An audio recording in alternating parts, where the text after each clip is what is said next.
하나님의 말씀은 사도행전 1장 1절에서 2절 말씀 보시겠습니다. 신약 성경 187쪽입니다. 사도행전 1장 1절에서 2절, 신약 187쪽입니다. 데오빌로여, 내가 먼저 쓴 글에는 무릇 예수의 행하시며 가르치시기를 시작하심부터 그의 택하신 사도들에게 성령으로 명하시고 승천하신 날까지의 일을 기록하였노라. 아멘. 사도행전을 기록한 누가는 수신자인 데오빌로에게 자신이 먼저 써보내었던 누가복음을 상기시키는 것으로 사도행전을 시작하고 있습니다. 데오빌로여, 내가 먼저 쓴 글에는 무릇 예수의 행하시며 가르치시기를 시작하심부터 그의 택하신 사도들에게 성령으로 명하시고 승천하신 날까지의 일을 기록하였노라. 누가는 자신이 기록한 누가복음의 핵심, 즉 육신을 입고 이 땅에 오셨던 예수 그리스도의 생애를 단 5개의 동사로 정의하였습니다. 행하셨고, 가르치셨고, 사도들을 택하셨고, 성령으로 명하셨고, 승천하셨다는 것입니다. 예수님의 생애에 대해서 이보다 더 간결하고도 적확한 표현은 힘들이라고 생각이 됩니다. 누가는 누가복음을 기록한 당사자였기에 자신이 기록했던 누가복음의 진술을 이처럼 불과 5단어로 명쾌하게 정리할 수 있었습니다. 우리는 지난 4주 동안 순서에 따라서 이 5 동사 중에 4 동사의 의미를 깊이 생각해 보았습니다. 마지막 남은 동사는 승천하셨다는 것입니다. 이 단어와 관련해서는 사도행전 1장 9절에서 11절의 내용이 상세하게 증언해주고 있기에 그때 깊이 고찰해 보도록 하겠습니다. 교회의 역사와 주님을 쫓는 사람들의 행적을 보여주는 사도행전의 서두를 왜 누가는 예수님의 생애를 단 5단어로 정리하는 것으로부터 시작했겠습니까? 교회와 크리스찬의 삶의 근거가 바로 그 5단어에 있기 때문입니다. 주님께서 행하신 것을 행하고 주님의 가르치심을 따르고 주님으로부터 택함받은 사도답게 주님의 메시지를 품고 이 세상을 살고 성령님의 명령에 무조건 절대 굴복하면서 이 세상을 살아가되 삶의 궁극적 목적을 세상에 두는 것이 아니라 하나님 나라에 두는 사람들이 크리스찬들이요. 그 사람들의 모임이 교회인 것입니다. 따라서 우리가 예배당 밖 일상의 삶 속에서 길이요, 진리요, 생명이신 예수 그리스도를 세상에 비추는 복음의 화면으로 살아가기 위해서는 바로 이 5단어를 우리의 삶으로 구현해야 됨을 알게 됩니다. 오늘 이 시간 우리가 유의하고자 하는 것은 이 중요한 사실을 우리는 누가의 기록을 통해서 알게 되었다는 것입니다. 만약에 누가의 기록이 없었던들 우리는 주님을 믿는다라고 하면서도 주님을 믿는 삶이 구체적으로 무엇을 의미하는지 명쾌하게 이해하기도 힘들었을 뿐만 아니라 우리 삶의 이정표가 되는 사도들의 행적과 교회를 통해 성령님께서 얼마나 크게 역사하셨는지 전혀 알지 못하고 있을 것입니다. 우리가 이 혼탁한 세상 속에서 크리스찬으로 살아가는 것은 복음서가 정언하는 예수 그리스도를 믿을 때 믿는 자들의 삶 속에 또한 그들의 삶을 통해 주님께서 얼마나 크게 역사하시는지를 누가가 기록한 사도행전이 생생하게 보여주고 있기 때문입니다.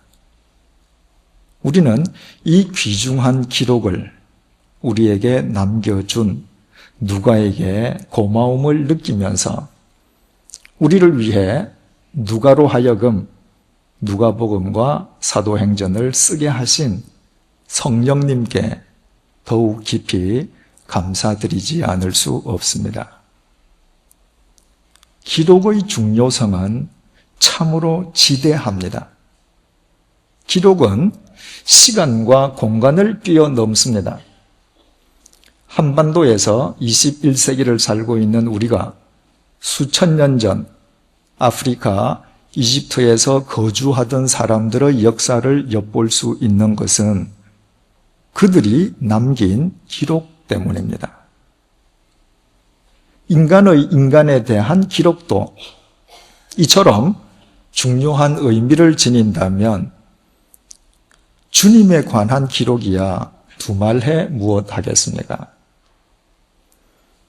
인간에 대한 기록은 사실 혹은 정보의 전달로 끝나지만 인간의 주님과 관련된 기록은 언젠가는 어디에선가는 사람의 심령을 움직이는 성령님의 도구로 쓰이게 됩니다.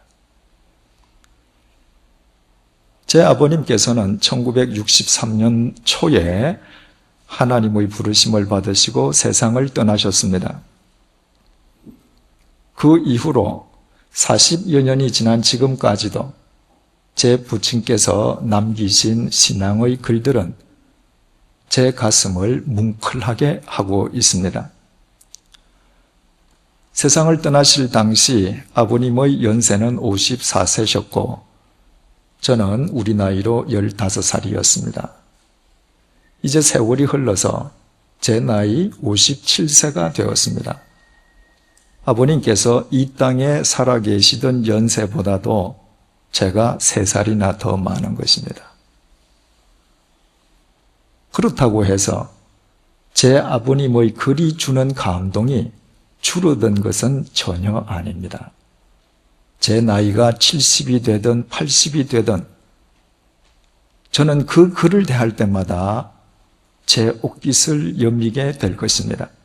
제 나이에 상관없이 그 모든 글들은 저를 사랑하시던 제 아버님께서 저를 위해 남겨주신 믿음의 글들이기 때문입니다.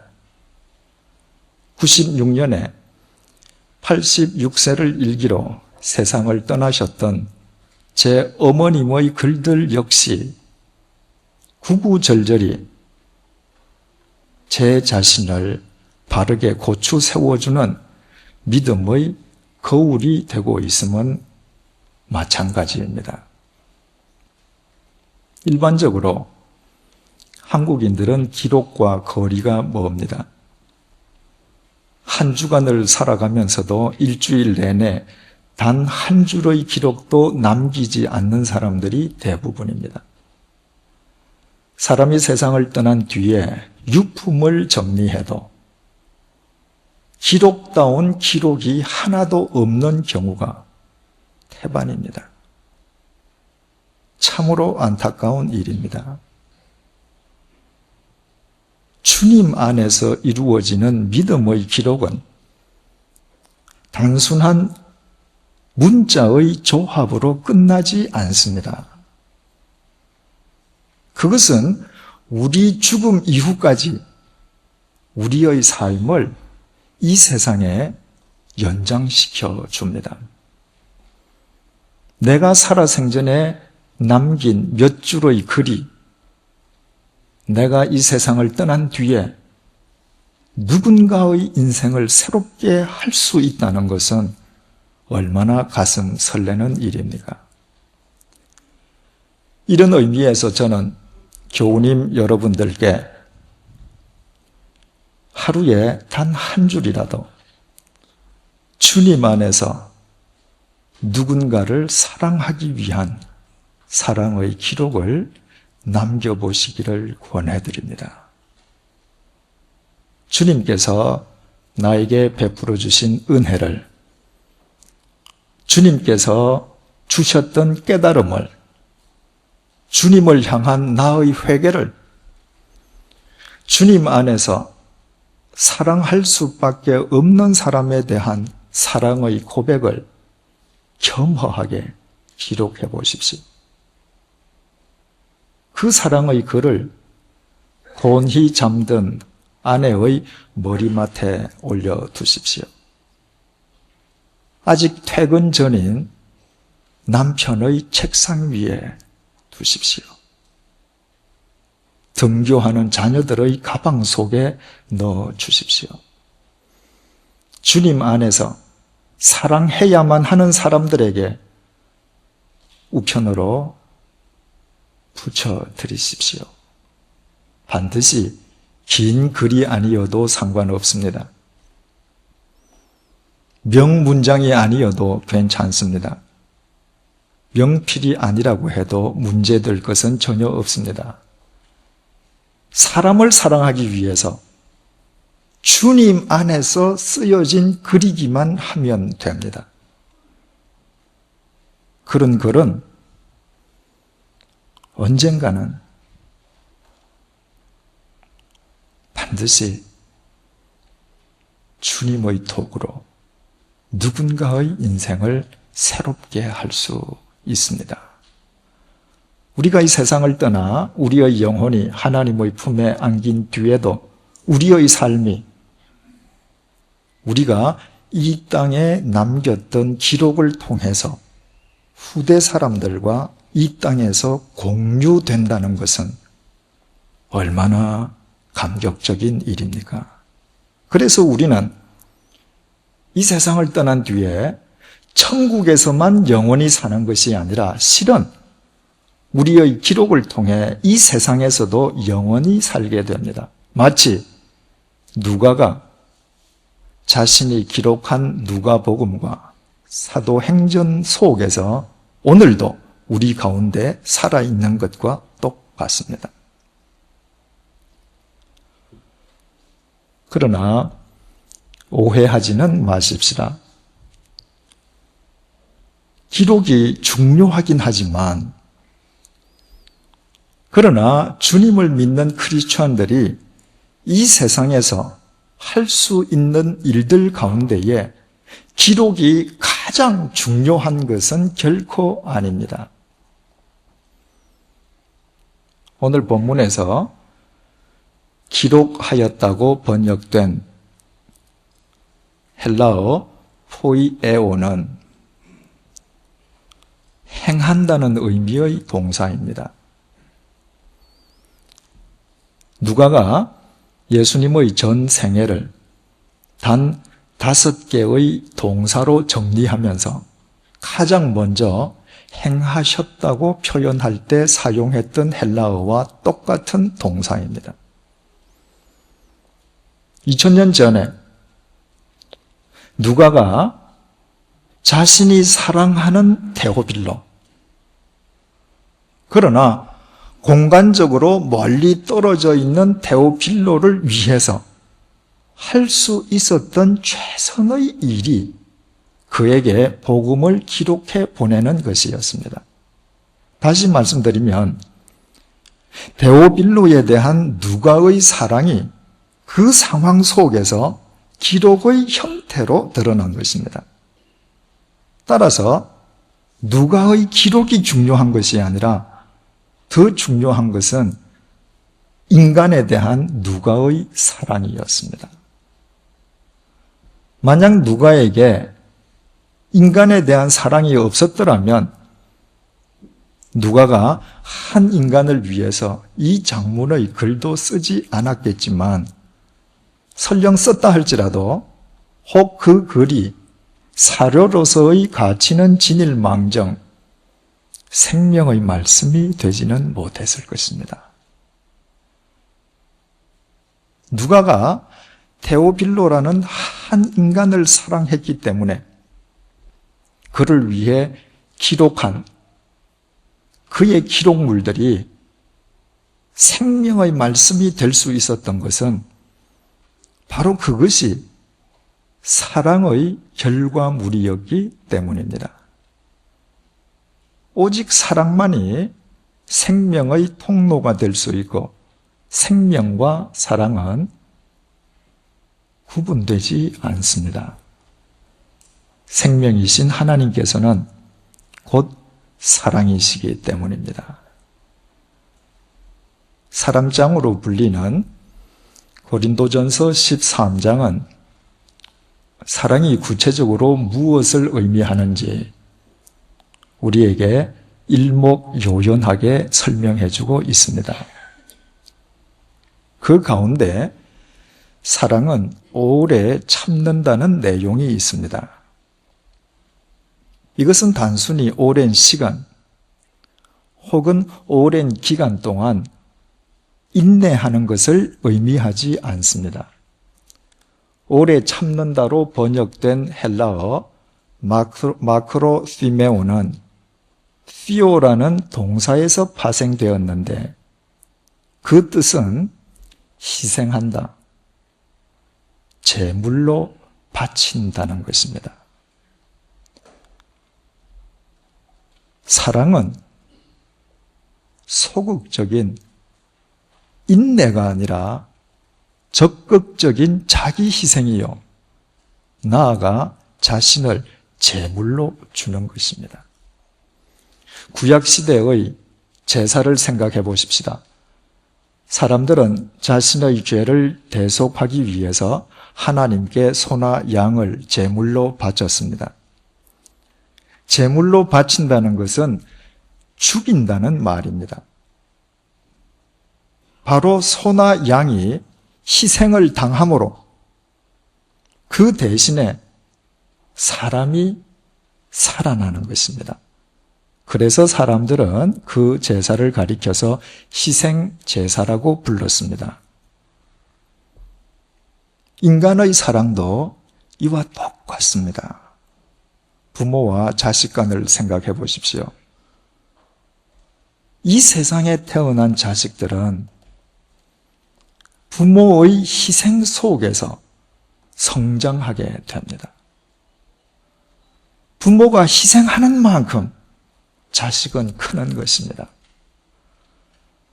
우리가 나이 든 후에도 우리 부모님들만 생각하면 가슴이 찡해지는 것은 바로 우리의 생명이 부모님들의 끝없는 희생 속에서 성장되고 또 보존되었기 때문입니다.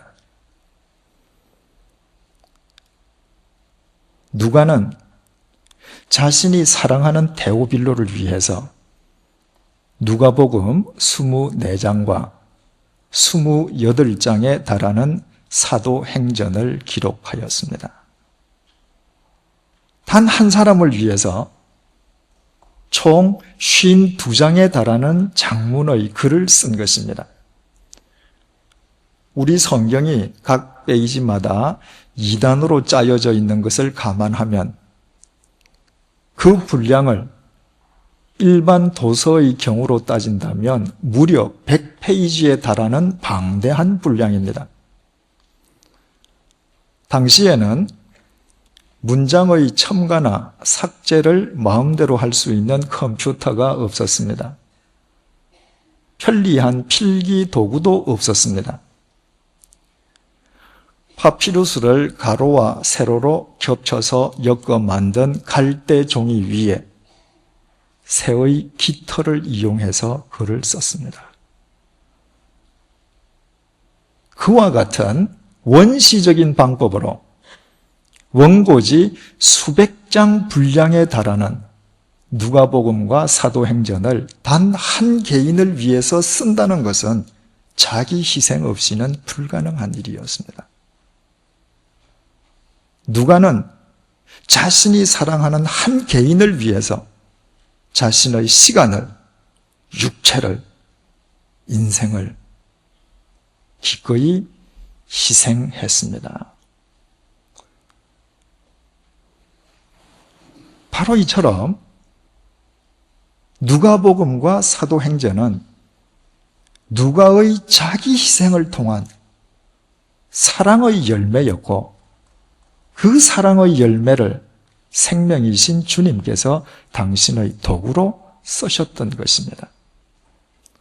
기록이 중요하지만 기록보다 사랑이 더 중요하다는 이유가 바로 여기에 있습니다.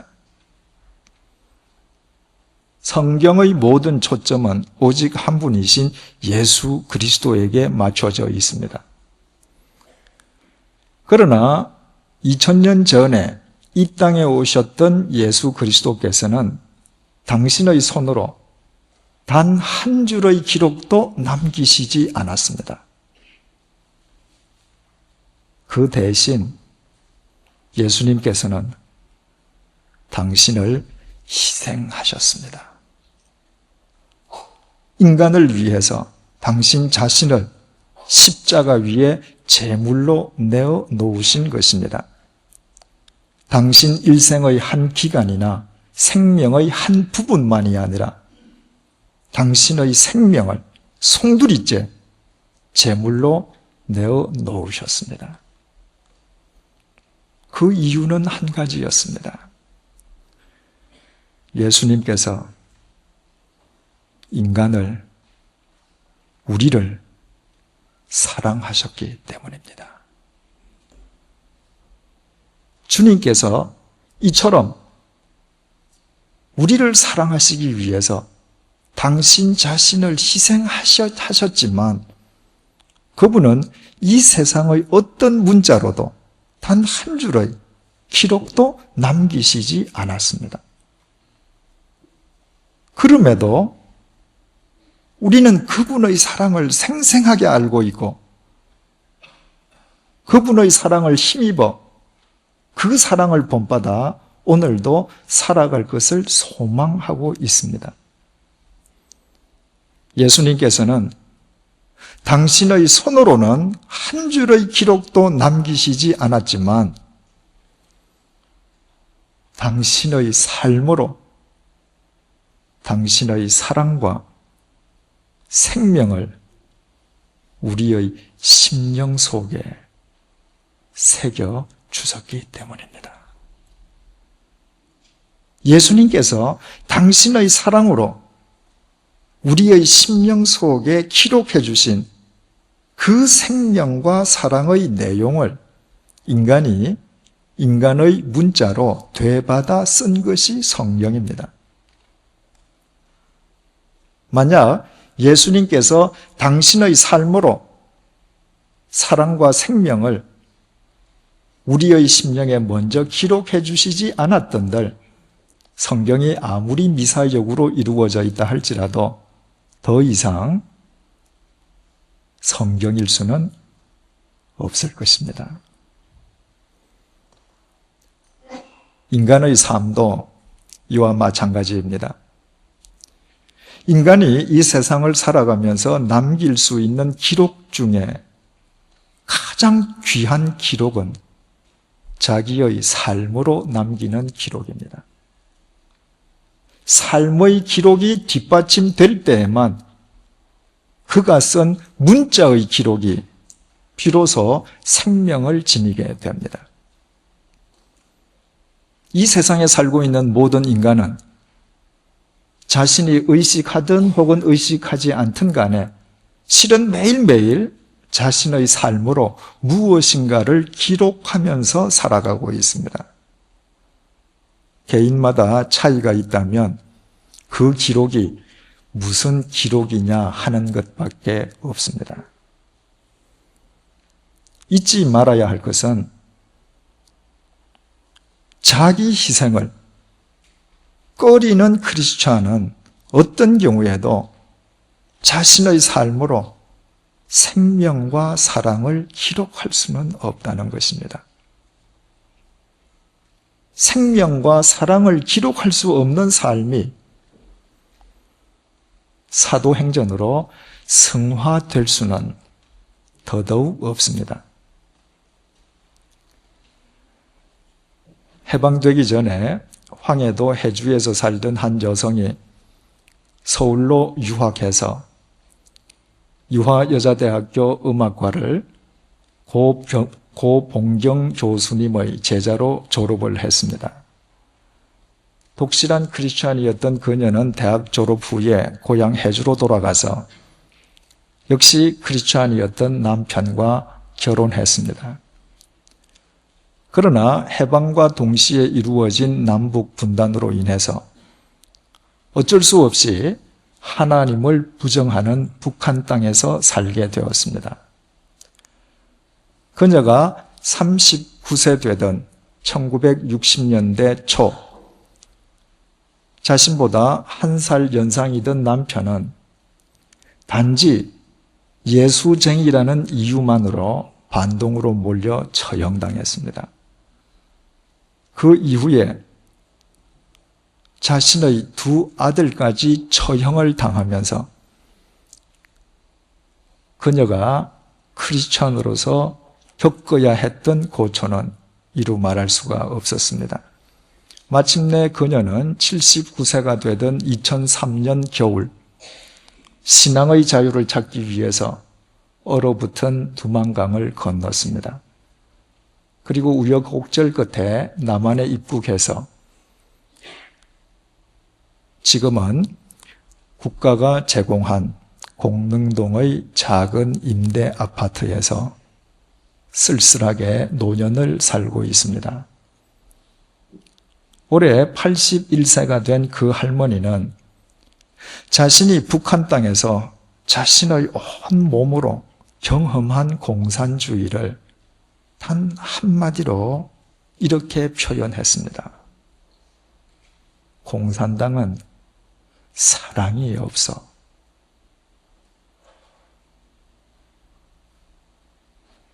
얼마나 적절한 표현인지 모르겠습니다. 힘을 합쳐 다 같이 생산해서 생산한 것을 똑같이 분배해서 평등한 사회를 이루자는 것은 얼마나 이상적인 이론입니까? 그러나 그 속에 사랑이 있을 리가 만무합니다. 본래 공산주의는 자기 희생이 아니라 타인의 희생을 전제로 태동되었기 때문입니다. 그 결과 공산주의는 정치적 야망을 지닌 소수 집단에 의해 정치적 도구로 이용되면서 수없이 많은 사람들에게 고통을 안겨주었습니다.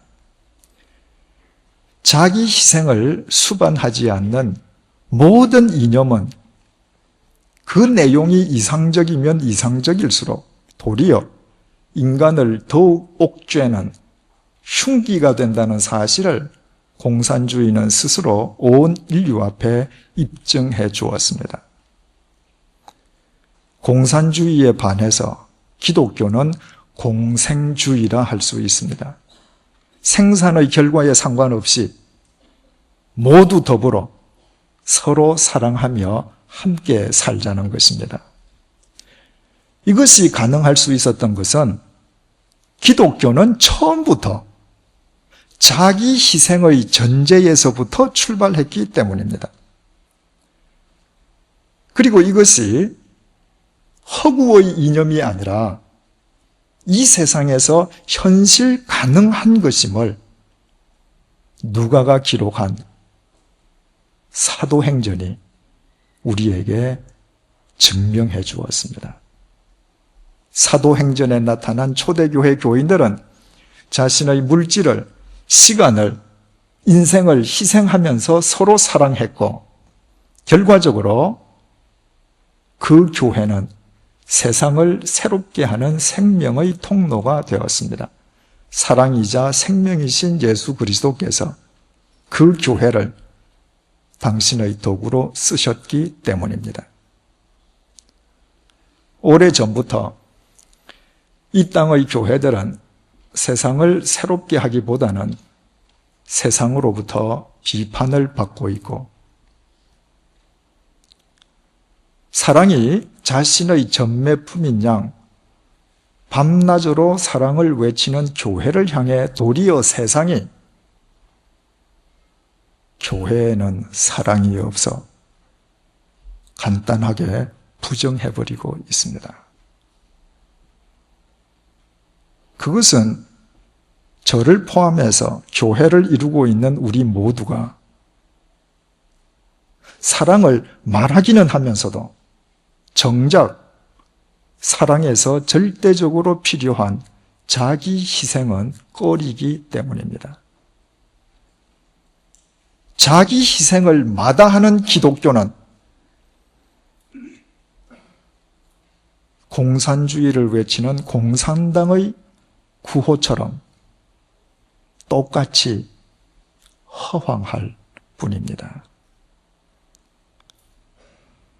언제부턴가 교회 내에서 나눔이라는 이야기가 유행되고 있습니다.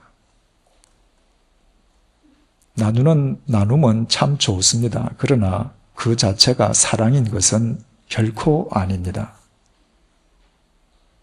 요즘은 기업들도 엄청난 액수의 돈을 매년 사회와 나누고 있습니다. 그러나 우리는 그것이 사랑의 결과가 아니라는 사실을 잘 알고 있습니다. 내가 쓸 것 다 쓴 뒤에 남은 것을 나누는 것은 처분일망정 사랑은 아닙니다. 자기 희생을 결여한 나눔은 자선일 수는 있지만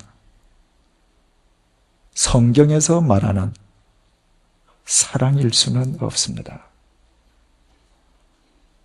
그 어느 때보다도 교회가 나눔을 강조하고 또 실행하고 있음에도 불구하고 오늘날 교회가 날이 갈수록 참 생명과는 거리가 점점 멀어지는 이유는 이와 무관하지 않습니다. 사랑은 오직 자기 희생의 모판 위에서만 생명의 열매로 거두어집니다. 크리스천들이 사랑을 언급하면서도 자기 희생을 꺼리는 주된 이유는 자기 희생을 자기 소모로 그릇 인식하고 있기 때문입니다. 자기 희생은 물론 자기 소모를 수반합니다. 그러나 주님 안에서 사람을 사랑하기 위해서 자기를 희생하는 소모는 결코 소모 그 자체로 끝나지 않습니다. 자식들은 부모의 희생 속에서 자라난다고 했습니다. 부모가 자기 자식을 위해서 생명을 소모하는 만큼 자식은 커가는 것입니다. 그러나 자식을 위한 부모의 생명의 소모는 소모 그 자체로 멈추지 않습니다. 부모는 자식을 위해서 자기의 생명을 소모해 가는 가운데 인생의 참 의미를 비로소 깊이 터득해 가게 됩니다. 이를테면 섣부른 생명을 소모하고 성숙한 생명을 되돌려 받는 것입니다. 하나님 안에서 사랑하기 위해서 행하는 자기 희생은 두말할 나위가 없습니다. 사람을 사랑하기 위해서 자기를 희생해 볼 때 그 사람의 삶 속에는 그가 희생한 것과는 비교도 할 수 없는 주님의 생명과 사랑이 넘치게 됩니다.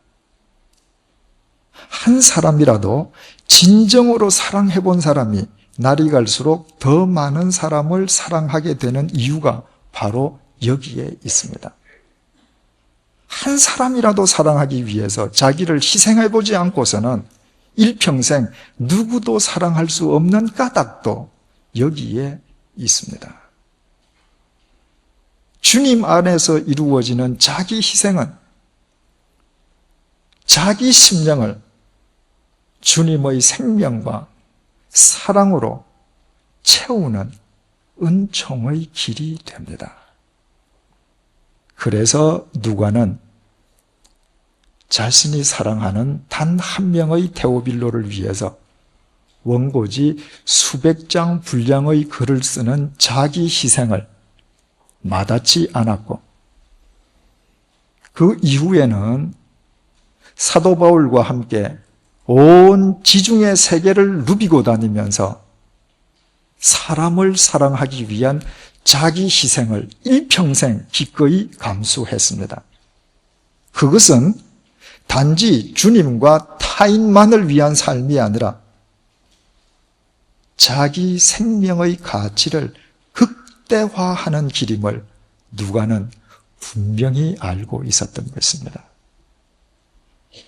누가가 데오빌로 한 사람을 사랑하기 위해서 썼던 그의 글이 성경의 일부분이 된 것은 결코 우연한 일이 아니었습니다. 그가 문자로 누가복음과 사도행전을 기록하기 이전에 그의 삶 자체가 이미 주님 안에서 사랑과 생명으로 엮어지고 기록되고 있었던 것입니다. 크리스찬이란 자기 삶의 이력서를 세상의 문자가 아닌 자신의 삶으로 주님 안에서 매일매일 기록해가는 사람입니다. 문자로 쓰는 이력서는 얼마든지 위조할 수 있습니다. 그러나 자신의 삶으로 기록하는 이력서는 위조나 변조가 불가능합니다. 그래서 주님께서 우리를 부르시는 날, 우리는 우리의 손으로 문자로 쓴 이력서가 아니라 우리의 삶으로 기록한 삶의 이력서를 들고 주님 앞에 나가게 됩니다. 내가 이 세상에서 아무리 많은 것을 지니고 있다 할지라도 내가 이 세상을 떠날 때 지니고 갈 수 있는 것만 진정한 의미에서의 재산이라면 그것은 내 삶으로 기록한 이력서밖에 없습니다. 우리의 코끝에서 호흡이 멈추는 순간에 하나님 앞에 들고 갈 수 있는 것은 삶으로 기록한 삶의 이력서 이외에는 그 무엇도 없습니다. 사랑하는 교우 여러분, 사랑해야 될 자를 사랑하기 위해서 주님 안에서 감수해야 될 자기 희생을 두려워하지 마십시다. 남편 혹은 아내를 사랑하기 위해서, 자식을 사랑하기 위해서, 형제와 이웃, 조국과 인류를 사랑하기 위해서 마땅히 치러야 할 자기 희생을 기꺼이 감수하십시다. 서로 사랑하라 명하신 주님의 명령을 쫓기 위해서 우리의 생명을 소모함으로 도리어 우리의 심령을 주님의 생명과 주님의 사랑으로 채워 나아가십시다. 매일매일 주님의 은혜 안에서 우리의 삶으로 사랑과 생명을 기록해 가십시다. 우리의 승부는 결코 이 세상에서 이 세상의 것으로 나지 않습니다. 우리의 승부는 그날 하나님 앞에서 우리의 삶으로 기록된 이력서에 의해서만 판가름 납니다. 기도하시겠습니다. 주님, 우리가 지금 지니고 있는 것 가운데 이 세상을 떠날 때 과연 무엇을 지니고 갈 수 있겠습니까? 아무리 생각해 보아도 아무것도, 정말 아무것도 없습니다. 그날 우리가 지니고 갈 수 있는 것은 우리의 삶으로 기록된 이력서뿐이요, 그것만이 진정한 우리의 재산임을 일평생 잊지 말고 살아가게 도와주십시오. 주님 안에서 사랑할 수밖에 없는 자를 위하여 자신을 희생하기를 두려워하지 않도록 연약한 우리를 도와주십시오. 자기 희생 없이는 이웃은 고사하고 가족조차 사랑할 수 없음은 물론이요, 우리의 모든 외침은 공산당의 구호처럼 허황하게 될 뿐임을 명심하게 해 주십시오. 주님 안에서 자기 희생을 기꺼이 감수하는 우리의 심령 속에 주님의 생명과 사랑이 날로 흘러 넘쳐서 우리의 삶이 이 어두운 세상을 살리는 이 시대의 사도행전이 되게 도와주십시오. 그래서 사람을 사랑하는 것이 곧 우리 생명의 가치를 극대화하는 것임을, 그보다 더 자기 자신을 아끼는 길이 없음을 우리 자신의 삶으로 날마다 확인하는 기쁨을 누리게 도와주십시오. 예수님의 이름으로 기도드립니다. 아멘.